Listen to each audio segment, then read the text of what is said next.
अल्लाह के एक ऐसे नबी जिन्हें एक जालिम ने जीते जी शेर के पिंजरे में डाल दिया, और शेर के पिंजरे में उनका क्या हाल हुआ और आखिर वो नबी कौन थे। आज हम आपको उन्हीं नबी के बारे में बताने जा रहे हैं जिनके बारे में शायद ही आपने इससे पहले कभी सुना होगा। इसलिए इस वीडियो को जरा भी मिस न करें और इसे पूरा जरूर देखें।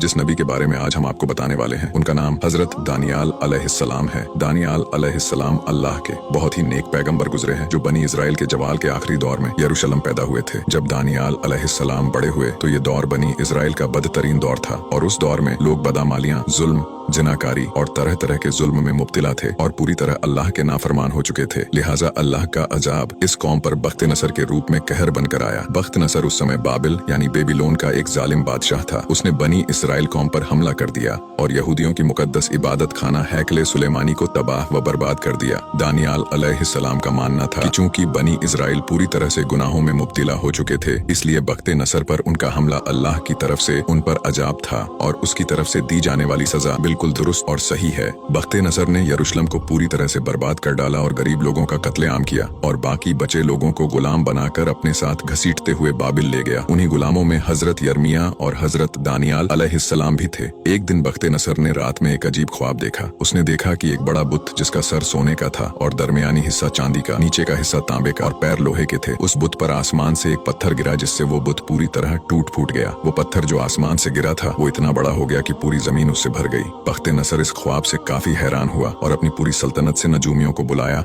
और उनसे ख्वाब की ताबीर पूछी, लेकिन इस अजीब व गरीब ख्वाब की ताबीर कोई नजूमी नहीं बता सका। किसी ने बख्त नसर को यह मशवरा दिया कि इस ख्वाब की ताबीर हजरत दानियाल से पूछी जाए। हजरत यूसुफ अलैहिस्सलाम की तरह अल्लाह ने हजरत दानियाल को भी ख्वाबों की ताबीर का इल्म का अता किया था। उस समय दानियाल अलैहिस्सलाम कैदियों के साथ बख्त नसर के महल की जेल में ही बंद थे, लिहाजा आपको बख्त नसर के सामने पेश किया गया। उस जमाने में ये रिवाज था कि बादशाह के सामने हाजिर होने वाला शख्स पहले उसे सजदा करता था, लेकिन हजरत दानियाल अलैहिस्सलाम ने बख्त नसर के सामने सजदा करने से इनकार कर दिया और कहा कि मैं सिर्फ अल्लाह के सामने अपना सर झुकाता हूँ। ये सुनने का बाद बख्त नसर खामोश रहा क्योंकि उसे अपने ख्वाब की ताबीर जाननी थी। जब उसने आपको अपना ख्वाब सुनाया तो आप अलैहिस्सलाम ने फरमाया कि उस बुत में जो तूने सोने का सर देखा वो तू ही है और तेरे बाद एक और सल्तनत कायम होगी जो तेरी सल्तनत से छोटी होगी, और उसके बाद एक और सल्तनत तांबे की जो पूरी जमीन पर हुकूमत करेगी, और चौथी सल्तनत लोहे की तरह मजबूत होगी। और जो तूने देखा उसके पैर और उंगलियां कुछ मिट्टी की और कुछ लोहे की थी, तो इस सल्तनत में अंतर होगा और उन बादशाहों के आयाम में आसमान का खुदा एक सल्तनत कायम करेगा जो हमेशा कायम रहेगी और उसकी हुकूमत किसी दूसरी कौम के हवाले नहीं की जाएगी। फिर दानियाल अलैहिस्सलाम ने कहा कि तेरी हुकूमत का जल्द खात्मा होगा और दूसरी कौमें गालिब आ जाएंगी। बादशाह बख्त नसर दानियाल अलैहिस्सलाम की काबिलियत देखकर काफी प्रभावित हुआ और उसने हजरत दानियाल को महल में नौकरी दे दी। बख्त नसर जब भी सवाल करता तो दानियाल अलैहिस्सलाम महल के बाकी लोगों से सबसे अच्छा जवाब देते थे। हजरत दानियाल ने महल में रहते हुए कभी भी हराम खाना नहीं खाया। आप सादा खाना और पानी पर अपना गुजारा किया करते थे, लेकिन अल्लाह ने इस सादे खाने में ही इतनी बरकत अदा की कि आप वहाँ के लोगों से ज्यादा सेहतमंद नजर आते थे। हजरत दानियाल हर वक्त अल्लाह की इबादत में मशगूल रहते और रोज 3 बार बैतुल मुकद्दस की तरफ अपना रुख करके अपने रब की बड़ाई बयान करते थे। कुछ समय बाद बख्त नसर को परेशान करने वाले ख्वाब आने शुरू हो गए, जिसकी ताबीर करते हुए हजरत दानियाल ने फरमाया कि तेरी हुक्मरानी तभी महफूज रह सकती है जब तू अल्लाह की हुक्मरानी मंजूर करेगा, और आपने उसे नसीहत दी कि इस सूरत हाल से बचने के लिए गरीब लोगों पर अपने खजाने का रुख खोल दे, भूखे और मोहताजों की मदद कर,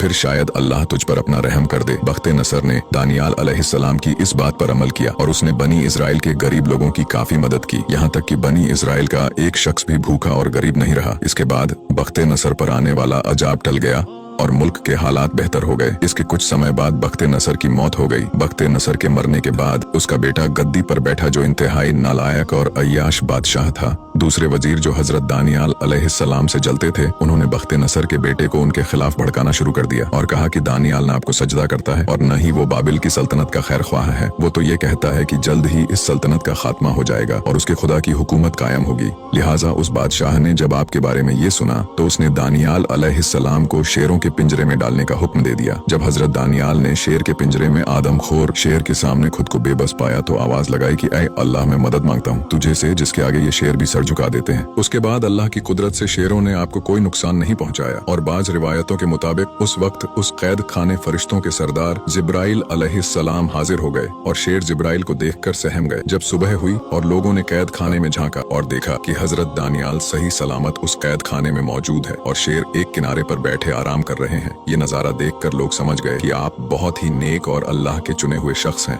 लेकिन अब बहुत देर हो चुकी थी और अल्लाह का अजाब करीब था। बाबिल पर फारिस के बादशाह साइरस ने हमला कर दिया और बख्त नसर की खानदान की सल्तनत का खात्मा हो गया। उस बादशाह ने हजरत दानियाल को कैद खाने से आजाद करवाया और बड़ी ही इज्जत के साथ उसने आपको अपने महल का वजीर मुकर्रर किया। ये अजीम बादशाह, जिसे आज भी तारीख में साइरस के नाम से जाना जाता है, कुरान पाक में आपका नाम हजरत जुल्करनैन के नाम से आपका जिक्र मौजूद है। हजरत दानियाल ने बख्त नसर को जो ख्वाब की ताबीर बताई वो बाद में पूरी हो गई। ख्वाब में आने वाली उस बुत के सोने के सर से मुराद बाबिल की सल्तनत थी। दूसरी मुमलिकत यानी चांदी का सीना यानी फारिस की सल्तनत थी, जो कि बाबिल की सल्तनत के बाद कायम हुई। तीसरी सल्तनत यानी तांबे की राने यानी यूनान की सल्तनत थी, जिसमें सिकंदर यूनानी के बादशाहत के दौर में सल्तनत फारिस का पूरी तरह खात्मा कर दिया था। आखिर में कुछ लोहे और कुछ मिट्टी की टांगे रोमन एम्पायर थी, जो कि बाद में दो हिस्सों में बट गई थी। यहूदी और नसारा कोई इसमें से जरा भी शक नहीं करते कि इन चारों सल्तनतों के खात्मे के बाद एक सबसे बड़ी हुकूमत कायम होनी थी, जो आसमानी खुदा की हुकूमत होगी और इन सबसे बड़ी,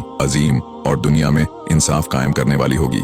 अहले किताब हजरत ईसा अलैहिस्सलाम के बाद बड़ी बेसब्री से इस अजीम खुदाई सल्तनत का इंतजार कर रहे थे। वो बखूबी जानते थे कि ये सल्तनत आखिरी नबी के हाथों कायम होगी, जिसे वो लोग अमन का बादशाह कहते थे। आखिरकार अरब की सरजमीन पर हमारे प्यारे नबी हजरत मोहम्मद सल्लल्लाहु ताला अलैहि वसल्लम की पैदाइश हुई और इसके बाद खुदा की आसमानी सल्तनत कायम हो गई। तमाम बुत परस्त सल्तनतों का उस समय खात्मा होता चला गया और इस्लाम दुनिया में हर जगह बढ़ता चला गया। लेकिन इस अजीम सल्तनत की अहले किताब ने मुखालिफत की, क्योंकि इसे तामील करने वाले हमारे नबी बनी इजराइल में से नहीं बल्कि बनी इस्माइल में से थे। बहरहाल दानियाल अलैहिस्सलाम के ख्वाब की ताबीर के मुताबिक आसमानी खुदा की सल्तनत कयामत तक कायम रहेगी और ये सल्तनत अब मेहदी अलैहिस्सलाम के हाथों कायम होगी। वीडियो अच्छा लगा हो तो इसे लाइक जरूर करें और हमें फॉलो करके हमारा हौसला बढ़ाइए और ऐसे ही इस्लामिक वीडियोस के लिए हमें फॉलो करना ना भूलें।